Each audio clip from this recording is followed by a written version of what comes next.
Hey everyone, Michael O'Brien here, and today we're going to be taking our first look at Josh Zandman's newest masterpiece, and that is a card at any number effect built into a book test.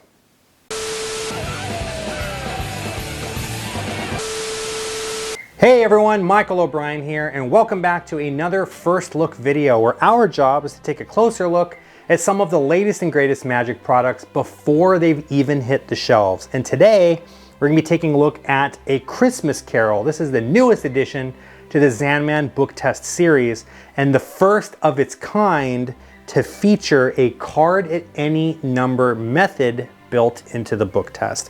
A lot of really cool things that you can do with this. If you're familiar with any of Josh Zandman's books, you know that he always jam-packs his book tests full of methods, and this one is no different. You have multiple classic methods to choose from. You can use different methods together. You can use one method. You can use them all. It's completely up to you. And of course, he has also built this to be able to perform a card at any number effect using any deck of cards. There's no gimmick here. You could pick up any deck of cards that you want to use off of your shelf, and you can perform this effect. So let's go ahead and take a look at A Christmas Carol and find out what all is included in here. All right, so Josh has placed multiple different methods in here. The first one is the super flashback method. Again, if you purchased any of Josh's book tests in the past, you know this method. This is gonna allow you to flick through the pages of the book, have a spectator look at the first word on the page, memorize it, and without any fishing or guessing or forcing or anything like that, you can tell them exactly what word it is that they're thinking of, right? It's super simple. I would venture to guess that someone that's practiced maybe 15, 20 minutes with this will be able to go out and start reading people's minds just using this one method, right? So super easy. Here, I'll give you guys a little demonstration. I'm not even gonna look. I just flick through the pages. The spectator says stop anytime that they want. Look at the first word on the page. I don't know if you could see it or not, right? They would memorize that word. And I'm seeing, like, it starts with the letter F, I want to say. It ends with a G. Think of a letter somewhere in the middle of the word. I'm seeing like the letter W, perhaps. Is the word that you're thinking of frowning? Right? And super simple. It feels like I'm trying to figure out what word it is, but honestly, I knew the word before they even did. It's that easy. The book just straight up tells me what it is. And this is examinable too. You can hand the book out. The spectator could flick through the pages. You're gonna see that the word is not duplicated anywhere. It's not repeated over and over. It really is examinable. Now, this is what I like to call lightly examinable, right? What does that mean? They can flick through it and they can check it out at a glance. You're not gonna want them to sit here and like read it like a novel, because if they do that, it's not gonna make sense. Of course, it's been modified to be able to perform the various methods that are included. But it is examinable at a glance. You can hand the book to someone, you can tell them to flick through it, and there's not really anything for them to find, right? So that's the first, as I throw the book at you, that's the first thing that this does. This is also set up with a tossed out book method. So what does that mean? You can take the book, toss it out into the audience. You can have a random spectator in the audience flick through to a random page. And instead of looking at the first word this time, they look at the last word on the page and close the book.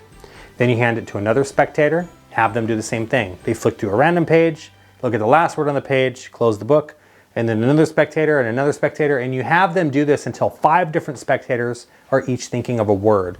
You have all 5 of those spectators stand up, you have them close their eyes, think of the word, and then one at a time you can point to each individual spectator and tell them which word they're thinking of. You let them know, hey, if I got your word right, please go ahead and open your eyes and have a seat.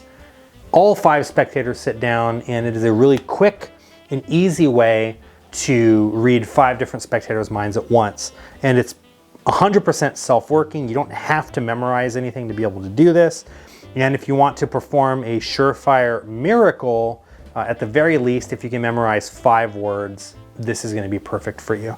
Now, using those same 5 words, you can introduce another book to this. Now, this isn't a gimmick. This is actually The Alchemist. I just grabbed this off the bookshelf right over there. This could be any book, right? So now you can do a tossed out book, but with just a single spectator thinking of a word, right? So you can take the book, toss it out into the audience, and now you're standing here up on stage with this book, right? Again, this is a random book that I just picked up. This isn't a gimmick or anything. You flick through, they say stop whenever you want, and you say, is this page okay? Do you want to stop at this page here, page 36? Perfect, go ahead and open your book, and you can tell them what word it is that they're thinking of, right? And it's, again, it's just super duper simple.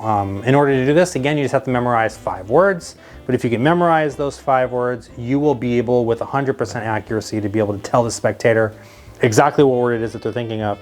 And this is great for those spectators that think that maybe you're peeking like this, or you can somehow see the word that they're looking at. So you can actually hand the book to the spectator. They could be standing on the other side of the room, not anywhere near you, and you can perform this effect, and you can still tell them exactly what word it is that they're thinking of. So this is a super easy way to get the spectator thinking of a word and for you to be able to know what it is right away. So really, really simple. Now, my favorite method that's included in here is the Pegasus page method, right? And what this allows you to do is flick through the pages just like this. Again, they stop you anytime that you want. Look at that entire first line. I don't know if you're going to be able to see it or not. Look at that entire first line, right? Look at a word. Think of that word on that line. And think of the page number as well. Again, I'm not 100% sure if you're able to see it or not. I apologize. I close the book and I hand you the book, right? So now you're thinking of a word and a page number. And then I produce from an envelope, my wallet, my pocket, my shoe, all the way to the back of the room, it doesn't matter. I'm gonna produce a page. What page is it? Page 79. What page were you thinking of? Page 79. Interesting coincidence, right? And you were thinking of a word too. What word were you thinking of? Shopkeeper? Well, what word was it that I circled at the top of the page? Was it shopkeeper? A second coincidence. Now, if I took this page and tore it from another copy of the Christmas Carol, and you just happened to think of the same page and the same word, that'd be a really cool coincidence, right? But this isn't a coincidence. This is magic. Do me a favor, go ahead and hold on to that page. So they're holding that page now, and I'm gonna flick back through the book, right? So 70, 72, 74, 76, 78, and page 79 is missing. Again, I'm not sure if you could see that. It's actually been torn clean out of the book. But not only is this a page, it is actually the page, and they can place the page back in the book, and they can see that all of the tears and all of the seams and everything line up perfectly through the book, right? So this is the Pegasus page method. Personally, this is my favorite book test method ever because 3 different things are happening all at the same time, right? You have a mind reading effect, you have a prediction effect, and you have a transportation effect where the page physically vanishes from the book and you can make it appear anywhere that you want. And again, it truly is an impossible location. If you're performing this, this is a Christmas Carol, right? You're performing this maybe during like a holiday party or something. You can have that page appear inside of a Christmas ornament that's hanging on a tree all the way on the other side of the room, right?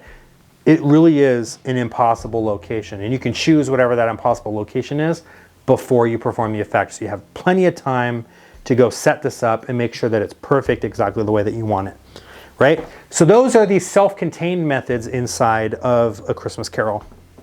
The last method is the Z-Can. This is the Zandman card at any number method. And there's actually multiple things that you can do with this. In the tutorial, I'm going to teach you guys 3 different ways that you can do this.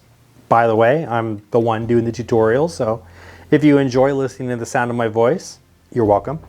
But basically the way that this works is the book is going to tell me what card the spectator is thinking of.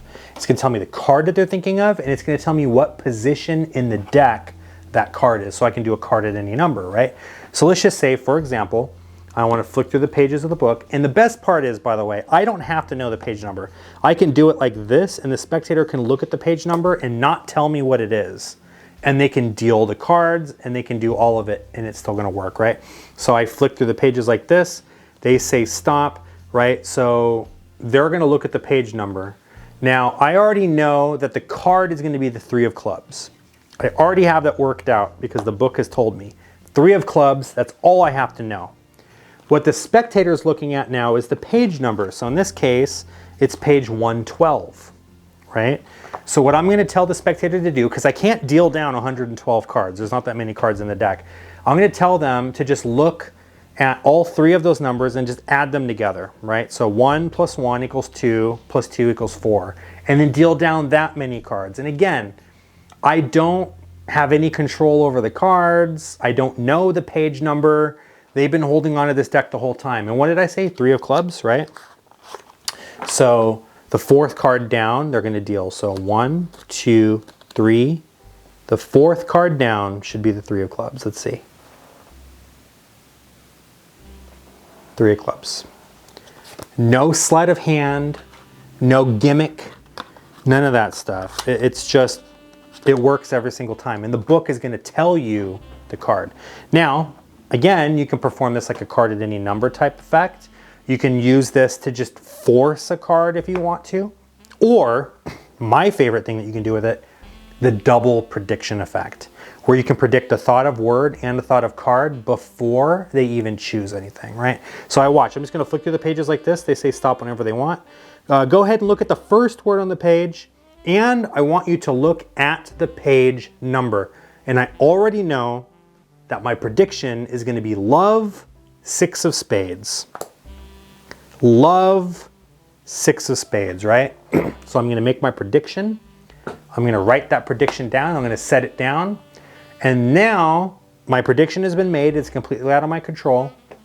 I'm going to tell them, you're thinking of that number, right? Deal down that many cards. So they do. They deal down that many cards. Don't show it to me. Just look at that last card that you dealt and memorize it. So now you're thinking of a card and you're thinking of a word, yes? What word was it that you're thinking of? They're going to say love. And what card is it that you're thinking of? They're going to say the 6 of spades. And you're going to say, I made a prediction from the very beginning that I set down on the table and I have not touched. Do me a favor, go ahead and turn over that prediction, and it's going to say love, and it's going to say 6 of spades, and it's been out of your control the entire time. And that is a really, really cool thing. And again, it's basically self-working. The book does all of the work for you. Now, the spectator is going to tell you, of course, oh, I know how this works. All of the cards are the same card, but no, look, they can check everything. It is a completely ordinary deck. There's no duplicates. There's no gimmick for them to find. They're not marked. You don't have to do any of that stuff. It's a completely ordinary deck of cards, right? So that is the Zandman method. I really hope that you guys enjoyed this first look video. I hope that you're excited about this, especially if you're going to be performing this over the holidays. I have a ton of gigs booked on the holidays already, and I know without a doubt I'm going to be performing this at the holiday events that I do. I'm probably going to do the flashback method, have them look at the first word, right?